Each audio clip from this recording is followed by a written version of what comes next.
आजी ठीक आहे, त्या रोहनच्या ताईने पाठवलेत. मगाशी झालं आणि आता आणतोस तू हे? अगं फ्रेश होत होतो. फ्रेश होत. हे काय काय झालं? फक्त 3च लाडू?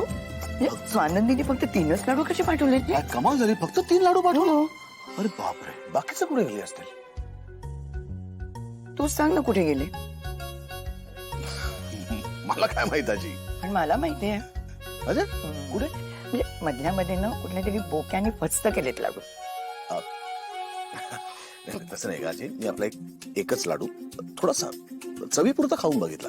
शेवटी काय, माझ्या आजीला लाडू द्यायचे, तो चांगला आहे का वाईट आहे मी नको बघायला म्हणून. मी एक काम करते, स्वानंदीलाच विचारते. त्यांना कशाला विचारतेस, मी सांगतो ना तुला. गोविंद. गोविंद कोण हा? ड्रायव्हर आपला. फार लबाड आणि फार हपापलाय तो लाडवांसाठी. खाऊन टाकले असेल त्यांनी मधल्या मध्ये. तो आता भेटला की कसा झापतो बघ मी त्याला. बघ असतो. असू दे रे, बघ ते कसा झालाय. बघू. बघ चांगला आहे का? तोंडामध्ये विरघळला एकदम. अजून तुपातला. चव आहे ना तिच्या हाताला एकदम. अरे तू पण खा ना थोडासा, बघ ना जरा. अरे घे रे, छान आहे. खात नाही लाडू. अरे घे, मस्त आहे. नको, झालं माझा खाऊन मगाशी.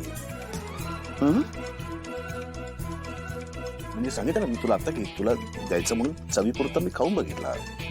ठीक आहे. मला काय वाटतं माहिती आजी, हे लाडू तिने केले नाहीये कारण इतकी चांगली चव त्यांच्या हाताला येणं शक्य नाही. हे आपला जो मिठाईवाला आहे ना त्याच्याकडनं आणलेत आणि स्वतःच्या नावावर खपवलेत. गप्पच.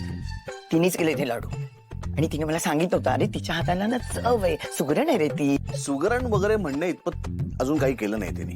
आणि तू जरा घाईच करतेस हे सगळं म्हणायला. म्हणजे घाई करतातच लोक. शेतावरून भाताची परीक्षा करता येते मला पिंट्या.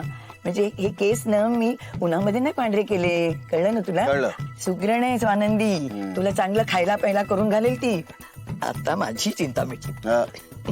अरे आठवलं मला, अरे मंगळसूत्र रे. म्हणजे उद्या स्वानंदीचं मंगळसूत्र खरेदी करू आणि अधिराचे दागिने पण घेऊन टाकू ना आपण.